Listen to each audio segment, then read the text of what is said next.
Start. तो आप सभी का स्वागत है आपके अपने चहेते चैनल टीचर्स एकेडमी के संस्थान पर। मैं हूं सुचित सिंह। जैसा कि आप जानते हैं कि सुबह होते ही कुछ ऐसी शिक्षक संबंधी खबरें आती हैं जो आपके लिए जानना अति आवश्यक हो जाता है। आज भी कुछ ऐसी खबर है वो आगे चल के अच्छी मतलब होने वाली हैं, क्योंकि अभी इस समय तो देख ही रहे हैं कि वैकेंसी का कोई अता पता चल नहीं रहा है, कैलेंडर जारी नहीं हो रहा है। बहुत सारी कहते हैं ना कि परिस्थितियां ऐसी हैं जिसपे हम लोग कुछ निर्णय नहीं ले पा रहे हैं कि आगे क्या होगा। लेकिन इसी बीच कुछ ऐसी खबर आई है जो आपको राहत देने वाली है। वो क्या खबर है? तो सबसे पहले आप लोग जुड़ जाइए। जय हिंद, राम राम, सुप्रभात, गुड मॉर्निंग। ठीक, तो चलिए देखते हैं। जैसा कि मैंने बताया है, टीचर्स एकेडमी ऐप आपके लिए लाता है teachers academy course of the day. Course of the day का मतलब यह होता है कि हर एक टीचर अपने विषय में छूट देता है। आज अगर आपको छूट चाहिए, आज टीजीटी इंग्लिश से अगर आप तैयारी कर रहे हैं, टीजीटी इंग्लिश से अगर तैयारी कर रहे हैं, तो मात्र 999 रुपये में आपको यह ऑफर मिल जाएगा। और यह ऑफर में क्या क्या मतलब 999 रुपये मिलेगा क्या क्या? आपको रिकॉर्डेड क्लासेज मिलेंगी, प्रैक्टिस क्लासेज मिलेंगी, डाउट सेशन क्लियर होगा और आपको नोट्स बेहतरीन मिलेगा पीडीएफ के रूप में। और यह ऑफर का फायदा उठाएंगे तो 24 घंटे के भीतर यह ऑफर का फायदा उठा ही सकते हैं और 1 साल तक यह आपका मान्य रहेगा। ठीक है, तो आप देख सकते हैं अब आपकी तैयारी में पैसा नहीं बनेगा बांधा। जैसा कि जान रहे हैं कि हमारा लक्ष्य बैच है, आपके लिए स्पेशल बैच है। इसमें सारे नवरात्रि स्पेशल ऑफर अभी चल रहा है। ये मैं बता दूं कि स्वतंत्रता बैच पे टीजीटी पर 501 रुपये की छूट है। ठीक है, लक्ष्य फाउंडेशन बैच पे अगर आप जाएंगे तो 1001 की छूट है। और स्वतंत्रता बैच पे अगर पीजीटी के लिए जाते हैं तो 501 रुपये की छूट है। ये आपकी आज टीजीटी, पीजीटी और लक्ष्य बैच तीनों बैच पे आपको बेहतरीन छूट मिल रहा है। तो इस छूट का आप फायदा उठा सकते हैं और 96 28 95 92 37 पे कॉल कर सकते हैं। ठीक, चलिए, जो एक बहुत अच्छी खबर थी जिसके लिए हम आए हैं, ये खबर है आपके लिए। यहाँ पढ़ रहे होंगे जीआईसी में शिक्षक भर्ती के लिए समकक्ष अर्हता हटी। समकक्ष अर्हता की बात सोचिए कब से चल रहा है? 2018 के बाद से चल रहा है। 18 के बाद से वैकेंसी एलटी की नहीं आई है। एलटी की वैकेंसी नहीं आई है। एलटी की वैकेंसी नहीं आई है, आपको सबको पता है। वैकेंसी नहीं आई है। कारण क्या है? अर्हता विवाद। अर्हता विवाद समाप्त होने का नाम ही नहीं ले रहा था। लेकिन एक खबर आप देख रहे हैं कि बहुत अच्छी खबर है। अब इसके हटने से चीज़ें क्या होंगी वह हम आपके सामने स्पष्ट करने वाले हैं। पहले पढ़ लेते हैं। राजकीय इंटर कॉलेज में सहायक अध्यापक और प्रवक्ता भर्ती के लिए समकक्ष अर्हता विवाद सुलझ गया है। मोस्ट इंपॉर्टेंट कि सुलझ गया है। ठीक, हाँ, अब अर्हता से समकक्षता हटा दी गई है। शिक्षा निदेशालय ने अर्हता विवाद को सुलझाते हुए उसे स्वीकृति लिए उत्तर प्रदेश लोक सेवा आयोग यूपीपीएससी को भेज दिया है। अब देखिए, यहाँ देखिए, ध्यान रखिएगा। शिक्षा निदेशालय ने अर्हता विवाद को सुलझाते हुए उसे स्वीकृति के लिए उत्तर प्रदेश लोक सेवा आयोग भेज दिया है। स्वीकृति होने के बाद शिक्षक प्रक्रिया शुरू होगी। मतलब यहाँ पे एक अच्छी खबर निकल के आ रही है कि यह जो है क्या बोलते हैं, यूपीपीएससी को भेज दिया गया है। अब वहाँ से आदेश होने के बाद आपकी वैकेंसी तुरंत आपको दिख जाएगी। राजकीय विद्यालयों में सहायक अध्यापक और प्रवक्ता के करीब 7000 पद रिक्त हैं। 7000 पद भी रिक्त हैं। इन पदों पर भर्ती के लिए शिक्षा निदेशालय ने यूपीपीएससी को अध्याचन भेजा गया था। यूपीपीएससी ने शिक्षा निदेशालय को शिक्षक की समकक्ष अर्हता स्पष्ट करने को कहा था। समकक्ष अर्हता को लेकर कई बार विवाद हो चुका है। ऐसे मामले हाईकोर्ट तक पहुंच चुके थे। पदों के सापेक्ष अर्हता का निर्धारण विभाग करता है। भर्ती के बाद अर्हता के बाद कोर्ट गया तो आयोग को जवाब देना मुश्किल हो जाता था। इसलिए आयोग ने 2021 में हुई भर्ती से आए अध्याचन को लौटा दिया। उसके बाद से यह मामला शासन और शिक्षा निदेशालय के बीच लंबित था। देखिए, यह मामला शासन और शिक्षा निदेशालय के बीच आपका इसे फंसा हुआ था। ठीक, उसके बाद शिक्षकों की भर्ती के उसको हाँ लोग बैठक हुई। उसके बाद शिक्षकों की भर्ती के लिए निर्धारित अर्हता से समकक्ष शब्द ही हटा दिया गया है। समकक्ष, देखिए, समकक्ष हटा दिया गया है। इसका मतलब होता है कि जो समस्याएं थी अर्हता विवाद लेकर, जैसे कि आपका एक तो इंटर में मान लीजिए जो हिंदी वाले हैं उनका संस्कृत होना अनिवार्य है, या ग्रेजुएशन में क्या है, या कला को लेके क्या है, इंग्लिश को लेके क्या है, कई चीज़ों पे इनका बहुत विवाद था। ठीक है, तो चलिए, अपर निदेशक राजकीय अजय द्विवेदी ने बताया कि विधि द्वारा स्थापित विश्वविद्यालय की डिग्री शिक्षक भर्ती के लिए मान्य होगी। ठीक है, इसके अलावा इसके देखिए आपका विश्वविद्यालय की डिग्री शिक्षक भर्ती के लिए मान्य होगी, मतलब आपका ग्रेजुएशन होना चाहिए। फिर कह रहा है इसके अलावा विषयवार पद के लिए अर्हता स्पष्ट रहेगी। उन्होंने बताया कि अब पद के सापेक्ष अर्हता स्पष्ट कर दी गई है, इसलिए विवाद नहीं होगा। अर्हता से समकक्षता हटा दिया गया, ये शब्द बहुत विवादित हुआ था। और यूपीपीएससी से उसकी स्वीकृति का इंतजार है। स्वीकृति मिलने के बाद अधियाचन भेज दिया जाएगा। तो ये तो अच्छी खबर हो गई, लेकिन अभी इसका मतलब ये नहीं है कि आपका तुरंत वैकेंसी आ जाएगी। अभी तुरंत वैकेंसी नहीं आएगी। अब मैं समझ रहा हूँ क्यों आएगी। अभी भी इसमें 2 से 3 महीने लगेंगे। यह आपका 2025 में ही परीक्षा होना संभव है। 2025 में ही ये कैलेंडर जारी होगा। देखिए ये यहाँ पे क्या हो गया। अब यहाँ पे 2 मामला है। पहला मामला क्या है कि अर्हता विवाद समाप्त हो गया। अर्हता विवाद क्या हो गया, समाप्त हो गया। ठीक, एक तो मेन बहुत बड़ी अहम भूमिका थी। दूसरा क्या है, दूसरा जो है आपका यहाँ पे जो है यूपीपीएससी ठीक है, यूपीपीएससी और शिक्षा निदेशालय इसी में भटकी अटकी हुई थी। इसी में आपका भटकी अटकी हुई थी, यूपीपीएससी और शिक्षा निदेशालय। अब यूपीएससी ने क्या किया है, अर्हता को समाप्त करके, देखिए ध्यान समझिएगा, अर्हता को क्या कर दिया है, समाप्त कर दिया है। इसने किसने, इसने कर दिया है। अब ये जो है यूपीपीएससी के पास भेजेंगे। यूपीपीएससी जब भेजेगा कि हाँ सब सही है, तब क्या होगा, फिर से एक क्या हो जाएगा, अधियाचन भेजा जाएगा। फिर से एक अधियाचन भेजा जाएगा। क्या भेजेगा, अधियाचन भेजा जाएगा। आपका भेजा जाएगा। ठीक है, ये अभी इतनी प्रक्रिया से गुजरनी है। अभी अर्हता समाप्त तो हो गया है, बहुत अच्छी खबर है, लेकिन इसका मतलब ये नहीं है कि आपका वैकेंसी अगले महीने ही दिख जाएगी या 15 दिन में दिख जाएगी, 2 महीने में दिख जाएगी। अभी ये कहना मुश्किल है, क्योंकि अभी जो है शिक्षा निदेशालय यूपीपीएससी के पास भेजेगा, वहाँ से स्वीकृति मिलेगी। स्वीकृति मिलने के बाद जो है फिर अधियाचन जारी होगा। अधियाचन के बाद पता चलेगा कितने रिक्त पद हैं, उसके बाद जो है आपका यह वैकेंसी आएगी। तो इसका मतलब ये वैकेंसी का आने का रास्ता तो बिल्कुल साफ हो गया है। अभी तक अर्हता के विवाद को लेकर इतने साल से लंबित था, अब बिल्कुल विवाद क्या हो गया, स्पष्ट हो गया, मतलब विवाद जो है बिल्कुल साफ हो गया है। तो एक अच्छी खबर यह है कि अब एलटी का रास्ता साफ हो गया है। अब एलटी में आपको कोई अड़चन नहीं आने वाली है, न कोई ऐसी वैकेंसी होगी जो है कोर्ट में जाए। ठीक है, विषय के अकॉर्डिंग भी बना दिया गया है, अर्हता को भी समाप्त कर दिया गया है। और ये एक शब्द जो था समकक्षता, यही इसका मेन जड़ था विवाद का, तो ये भी शब्द हटा लिया गया है। ठीक है, तो चलिए एक अच्छी खबर आपके लिए आई है। हाँ, एडेड में शिक्षकों के 1124 पद अस्थायी। देखिए राज्य सरकार ने प्रदेश के सहायता प्राप्त महाविद्यालयों में शिक्षकों के 1234 सृजित पदों में से 1124 पदों को 1 मार्च 2024 से अस्थायी कर दिया है। गुरुवार को उच्च शिक्षा अनुभाग से शासनादेश जारी किया है। पदधारकों को शासक द्वारा समय समय पर जारी आदेशों के अनुसार महंगाई भत्ता व अन्य भत्ते तो उन्हें अनुमान होगा वह भी देय होगा। 23 जुलाई 2015 के शासनादेश में शिक्षकों की सृजित 1234 पदों में से 9 पदों को छोड़कर कुल 1225 पदों में से 1124 अस्थायी पदों को 1 मार्च 2024 से अस्थायी पद में परिवर्तित करने के लिए राज्यपाल से सहमति प्रदान कर दी गई है। जो अस्थायी था उसको अस्थायी कर दिया गया है। ठीक है, अब देखिए असफल विषयों में अभ्यर्थियों को एक और मौका मिलेगा। अब देखिए इलाहाबाद हाईकोर्ट ने डीएलएड बीटीसी परीक्षा में असफल विषयों में अभ्यर्थियों को एक और अवसर देने के मामले में राज्य सरकार की अपील का विचारार्थ स्वीकार कर लिया है। मैं बता दूं, बहुत पढ़ने की आवश्यकता नहीं है। जो डीएलएड में असफल हुए हैं उनको एक मौका और दिया गया है, जिस भी विषय में है वो जाके उसको कर सकते हैं। मुख्य न्यायमूर्ति अरुण भंसाली एवं न्यायमूर्ति विकास बुधवार की खंडपीठ ने आदेश अधिवक्ता जानवी सिंह व कौंते सिंह का सुनाकर दिया। अधिवक्ताओं ने कोर्ट में बताया कि एकल पीठ ने आदेश में कहा था कि याचिका में शामिल सभी छात्रों को उनके डीएलएड बीटीसी परीक्षा में असफल विषयों के लिए एक और अवसर दिया जाए।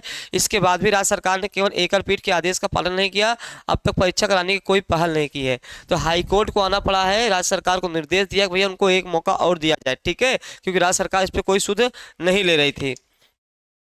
पीएम इंटर्नशिप के लिए 21 से 24 साल के युवा कर सकते हैं आवेदन। सालाना आय 8 लाख या इससे कम, हाई स्कूल जरूरी। अभी देखिए आपके लिए क्या आया है, प्रधानमंत्री इंटर्नशिप योजना के लिए 21 से 24 साल के वे युवा पात्र होंगे जो पूर्णकालीन नौकरी और पढ़ाई नहीं कर रहे हैं, साथ ही जिनकी सालाना आय 8 लाख या इनसे कम है। ऑनलाइन दूरस्थ शिक्षा कार्यक्रमों से जुड़े उम्मीदवार भी आवेदन करने के पात्र हैं। सरकारी सूत्रों के अनुसार जिन उम्मीदवारों ने हाई स्कूल, उच्च माध्यमिक स्कूल से पास किया है, ITI का प्रमाण पत्र है, पॉलिटेक्निक संस्थान से डिप्लोमा है, या BA, BSc, BCom, BCA, BBA, B.Pharma जैसे डिग्री के साथ स्नातक हैं, वे इसके लिए पात्र होंगे। पात्र उम्मीदवार पोर्टल पर पंजीकरण कर सकते हैं, वहां उनके विवरण का उपयोग बायोडाटा तैयार करने के लिए किया जाएगा। उम्मीदवार अपने पसंदीदा क्षेत्रों, भूमिकाओं और स्थानों के आधार पर इंटर्नशिप के लिए आवेदन कर सकते हैं। ठीक है, एक अच्छी पहल है। युवाओं को बीमा कवर भी, इंटर्नशिप के लिए चयनित युवाओं को प्रधानमंत्री जीवन ज्योति बीमा योजना और प्रधानमंत्री सुरक्षा बीमा योजना के तहत बीमा कवर किया जाएगा। ठीक है, ये इंटर्नशिप है। है आप लोग भी, अगर आप लोग का जो टीचरों की एज है तो निकल ही गई है,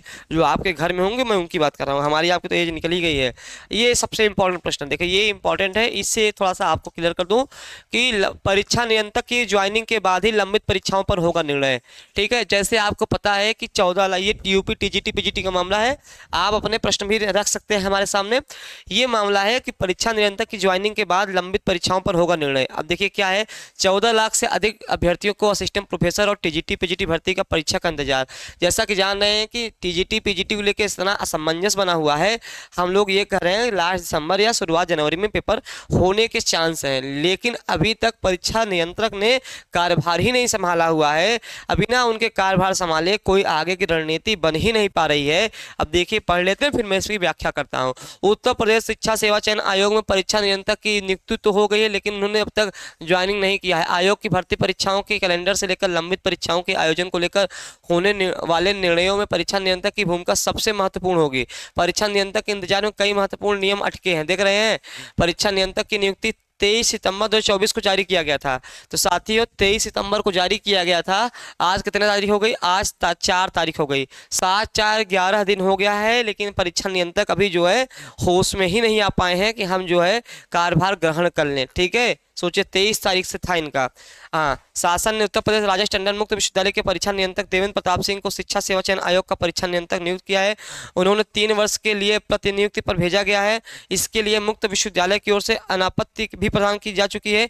ऐसे में उनकी नियुक्ति को कोई बाधा नहीं है। हालांकि नियुक्ति संबंधी आदेश जारी होने के 10 दिन बाद भी परीक्षा नियंत्रक ने अभी तक ज्वाइनिंग नहीं की है। साथ ही शासकीय माध्यमिक विद्यालयों में आपका टीजीटी पीजीटी के 4163 पदों और अशासकीय महाविद्यालयों के 1017 पदों पर लंबित भर्ती परीक्षाओं की तिथियां घोषित करनी है। आवेदन करने वाले 14 लाख हैं से अधिक अभ्यर्थी इंतजार कर रहे हैं। आयोग के सूत्रों का कहना है कि परीक्षा कैलेंडर हो या लंबित भर्ती परीक्षाओं पर निर्णय, इनमें सबसे महत्वपूर्ण भूमिका परीक्षा नियंत्रक की होती है। 2 दिन पहले आयोग में हुई अध्यक्ष, सदस्यों, सचिव और अन्य अफसरों की बैठक में परीक्षा कैलेंडर, लंबित परीक्षाओं के आयोजन को लेकर विचार विमर्श किया गया था। ठीक है, अब ये परीक्षा, अब आप मेरी बात समझ गए कि बिना परीक्षा कंट्रोलर नियंत्रक के आए एक पत्ता भी आगे नहीं बढ़ पाएगा, कोई रणनीति नहीं बन पाएगी। ठीक है, जो लंबित परीक्षाएं हैं या जो कैलेंडर जारी होगा बिना इनके, क्योंकि सबसे अहम अगर रोल होता है तो वह इन्हीं का रहता है। लेकिन महोदय ने अभी तक 23 तारीख से इन्होंने इनका ज्वाइनिंग होना था, लेकिन आज 23 तारीख से 11 तारीख हो गया है, इनका भी ज्वाइनिंग नहीं हुआ है। अब आप उम्मीद लगाइए कि अक्टूबर चल रहा है, नवंबर और दिसंबर, मात्र 2 महीने में पेपर कराना 60, हम तो कैसे कर सकते हैं, अब तो कुछ डायरेक्ट कह भी नहीं सकते हैं दिसंबर में पेपर नहीं होगा। एक उम्मीद के तहत हम कह देते हैं कि हाँ पेपर होगा, जो सूचनाएं मिलती हैं, क्योंकि उन्होंने कहा था कैलेंडर जारी हो जाएगा आपका उसमें सितंबर में ही, कुछ नहीं हुआ। फिर उन्होंने कहा चलो परीक्षा नियंत्रक आ जाएंगे, काम तेजी से होगा, परीक्षा नियंत्रक भी आ गए, लेकिन उन्होंने ज्वाइनिंग ही नहीं की। काम बिल्कुल इन्होंने मजाक बना दिया है। ये ना केवल दिखाने को कह रहे हैं कि काम बहुत तेजी से चल रहा है, कुछ भी काम नहीं चल रहा है, बहुत आराम से काम कर रहे हैं। आयोग बन गया है, बच्चे चिल्लाएं, धरना प्रदर्शन दें, 2-4 दिन की बात होगी, फिर वैसे नॉर्मल हो जाएगा इनके, क्योंकि भैया नौकरी इनकी नहीं है ना। नौकरी इनकी होती तो कोई बात की होती भाई, नौकरी तो भाई बच्चे 2-2 साल से भटक रहे हैं ना, बच्चों का तकलीफ तो कोई समझेगा नहीं। ठीक, चाहे वो सरकार हो चाहे अफसर हो। ठीक, तो ये क्या ही इनसे कहें, अब इनको तुरंत ज्वाइनिंग लेते तो इनके साथ क्या होता कि चीज़ें आगे बढ़ जाती। अब देखिए कब ज्वाइनिंग लेते हैं, ज्वाइनिंग कब ये अपना कार्यभार ग्रहण करते हैं, बिना इनके कार्यभार ग्रहण करे कोई आगे की प्लानिंग हो ही नहीं पाएगी। मेरे प्यारे साथियों, इस चीज़ का ध्यान रखिएगा। ठीक, उत्तर प्रदेश अधीनस्थ सेवा चयन आयोग की विज्ञापन भवन तल विभूति खंड गोमती नगर, ये क्या है आपका, आयोग ने विज्ञापन संख्या 8/5/2016 के अंतर्गत विज्ञप्ति बुद्ध या आयुक्त दुग्धशाला विकास उत्तर प्रदेश लखनऊ के नियंत्रणाधीन वरिष्ठ दुग्ध निरीक्षक के 15 पदों पर ये आपका आया हुआ है। ठीक है, 15 पदों पर अनारक्षित 6 पद, अनुसूचित जाति 4 पद और अन्य पिछड़ा वर्ग 5 पद के सापेक्ष शार्ट लिस्टिंग की कार्यवाही के उपरांत साक्षात्कार के लिए अहम औपबंधिक रूप से अहम कुल 141 अभ्यर्थियों का साक्षात्कार दिनांक 9/10/2024 से 10/10/2024 तक उत्तर प्रदेश अधीनस्थ सेवा चयन आयोग पिकअप भवन तृतीय तल के किया गया। ये आपके लिए बहुत इंपॉर्टेंट नहीं है। ठीक है, 3 साल में यूपी बिहार में 67,000 युवाओं को मिली नौकरी। अगर आपको मिल गई तो आप बता सकते हैं किसको कहाँ मिला हुआ है। ठीक, आप भी बता सकते हैं। हाँ, डीएलएड बीटीसी अफसर अभ्यर्थी को एक और मौका, मैंने एक खबर बता ही दी है आपको। बीईओ का पदोन्नति कोटा 34% हो। ठीक है, अब एक आपका देखिए BEO, ये भी आपका एक जो है वैकेंसी अटकी पड़ी है। ये भी वैकेंसी आपको जल्द ही देखने, एलटी के साथ आपको यह भी वैकेंसी देखने को मिलेगी। ठीक है, देखो, राजकीय शिक्षक संघ ने उत्तर प्रदेश शैक्षिक सम्मान कैडर सेवा नियमावली 1992 में खंड शिक्षा अधिकारियों का पदोन्नत कोटा 34% बढ़ाए जाने की मांग को लेकर मुख्यमंत्री को पत्र भेजा है। संगठन के प्रांतीय अध्यक्ष रामेश्वर पांडे की ओर से भेजे गए ज्ञापन के अनुसार सेवा नियमावली 1992 में जिला बेसिक शिक्षा अधिकारी, एसोसिएट DIOS, प्रधानाचार्य राजकीय इंटर कॉलेज के कुल पदों में से 50% पद पदोन्नत से भरे जाने की व्यवस्था है।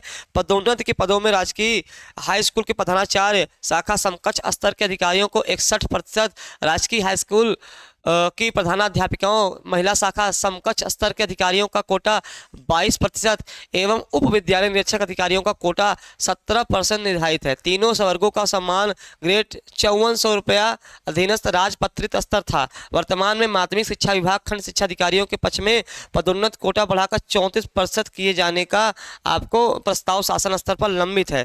ठीक, तो ये जो है आपका BEO में जो है आपका 34% पदोन्नति का कोटा है, उस पर बात की जा रही है। तो चलिए, ये तो ठीक है, जिनका सिलेक्शन हुआ उनका लिए है, हम लोग का सिलेक्शन हुआ नहीं है।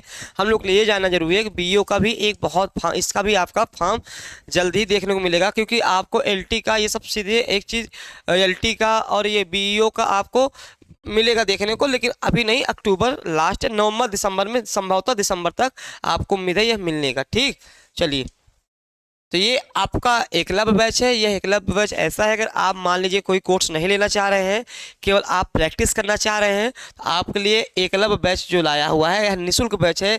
यहाँ पे 10 मॉडल टेस्ट पेपर आपको मिलेंगे, 10 मॉडल टेस्ट पेपर मिलेंगे, और यह बिल्कुल निःशुल्क है। बस आपको 96 28 95 92 37 पे कॉल करना है, आपको जोड़ दिया जाएगा। आप जिस भी विषय से तैयारी कर रहे हैं, आपको यह 10 मॉडल टेस्ट पेपर आपको मिल जाएगा। ठीक, ये पूरा कोर्स है, देख सकते हैं सारे कोर्सेज चल रहे हैं आपके, TGT PGT LT GIC BPSC D++ सारे कोर्स आप देख सकते हैं। ठीक, अब एक महत्वपूर्ण चीज़ ये है कि ये हमारा क्या बोलते हैं टीचर्स एकेडमी ऐप है। ये ऐप से क्या होता है कि अगर आप किसी हमारे यहाँ से तैयारी कर रहे हैं और किसी भी विषय से तैयारी कर रहे हैं, उस टीचर से आप पूछना चाहते हैं, कुछ डिस्कशन करना चाहते हैं एग्जाम संबंधी, तो कैसे करेंगे? तो ये स्कैनर है, जैसे हिंदी से आप तैयारी कर रहे हैं तो आप इसको ज्वाइन योर व्हाट्सएप चैनल है ये। ठीक, आप इसको स्कैन कर देंगे तो सीधे आप जुड़ जाएंगे। तो जुड़ने से क्या होगा, daily classes, vacancy update, important news और सिलेबस डिस्कशन, इतनी सारी चीज़ों पे चर्चा कर सकते हैं। ऐसे देखिए, हर एक मैथ का BM सर का है, और बॉटनी का सुमन सर का है,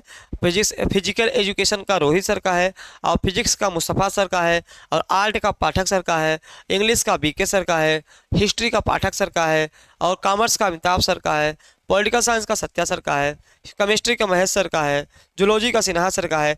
हर एक टीचर का हमारे यहाँ है। तो एक खबर ये है, आपका 1 बजे ध्यान रखिएगा, 1 बजे आपका स्टेट की क्लास चल रही है। स्टेट और MP टेट वर्ग 3, MP टेट का फॉर्म भरा जा रहा है, वर्ग 3 आपका चल रहा है। और 12 बजे आपका 12 बजे MP वर्ग 2 मेंस हिंदी से जो तैयारी कर रहे हैं, जो TGT जिसका TGT हिंदी से तैयारी कर रहे हैं, उनकी क्लास 12 बजे आपकी चल रही है। दोनों क्लासेज आपको चल रही हैं, आप जुड़ सकते हैं। और भी कोई अगर ऐसी खबर समाचार आता है आपके लिए जो अति आवश्यक है, वो हम लेके आएंगे। तब तक आप स्वस्थ रहिए, मस्त रहिए और अपनी पढ़ाई बिल्कुल जारी रखिए। धन्यवाद।